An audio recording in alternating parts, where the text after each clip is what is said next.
ঈদের ৬ সিনেমার মধ্যে সর্বাধিক প্রেক্ষাগৃহে মুক্তি পাওয়া শাকিব খানের বরবাদ সিনেমার সব শো হাউসফুল হলেও লগ্নিকৃত অর্থ ফিরিয়ে আনা নিয়ে দুশ্চিন্তায় রয়েছে প্রযোজনা প্রতিষ্ঠান।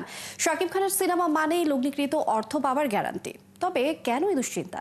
নাকি সিনেমার ওভার বাজেটের জন্য দায়ী? এই বিষয়ে ৭১-এর সাথে কথা বলেছেন সিনেমাটির প্রযোজক। আরও জানাচ্ছেন আরিফ হক। ঈদের ২ সপ্তাহ পেরিয়ে গেলেও বরবাদ নিয়ে দর্শকের উন্মাদনা যেন কমছেই না। অধিকাংশ প্রেক্ষাগৃহে এখনো হাউসফুল বরবাদের সকল প্রদর্শনীর। রেকর্ড পরিমাণ বাজেটে রিয়েল এনার্জি প্রোডাকশন থেকে নির্মাণ করা হয়েছে সিনেমাটি। 16.5 কারোর আমরা খরচ করছি, এটা আমাদের খরচের ভিতরে। এখন যেটা খরচ হচ্ছে আমরা এখন এডিশন করিনি। এটা চারদিকে যখন বরবাদের সাফল্যের জয়ধ্বনি তুঙ্গে, তখন ছবিটির প্রযোজক রয়েছেন দুশ্চিন্তায়। লগ্নিকৃত অর্থ ঘরে তুলতে পারবেন কি?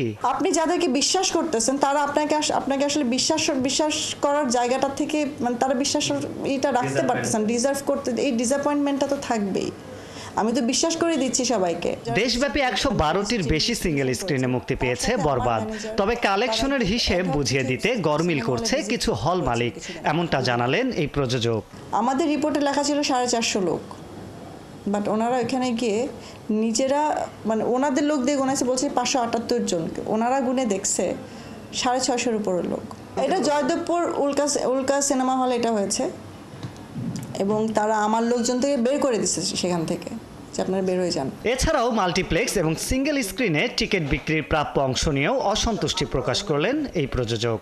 সিনেপ্লেক্সে একটা টিকিট যদি 600 টাকার হয়, সেটার টিকিটের আমরা এডিএম প্রাইসটা পাই, সেটা হচ্ছে 249 টাকা।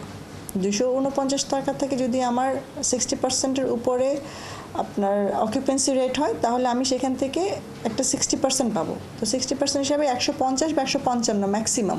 সিঙ্গেল স্ক্রিন বলে যে সিঙ্গেল স্ক্রিনে যেটা হয় যে আপনার 200 টাকার টিকিটে আমরা পাই 80 টাকা, সেখান থেকে আবার 10% চলে যায়। আপনার 80 টাকার থেকে 50% ওনারা দেয় 40 টাকা, তারপরে আবার ওইখান থেকে আরও 10% চলে যায় আমাদের এজেন্ট ফিতে। তো আমরা পাই কত দিন শেষে? 30, 36, 35 পার টিকিটে। প্রযোজকদের সিনেমা নির্মাণে উৎসাহিত করার লক্ষ্যে এই অসঙ্গতিগুলোর সঠিক সমাধান আশা করেন এই প্রযোজক।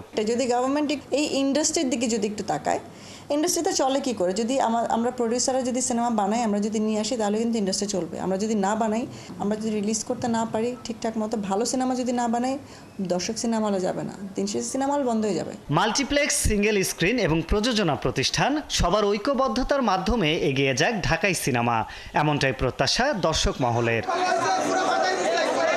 আরিফ হক, ৭১, ঢাকা।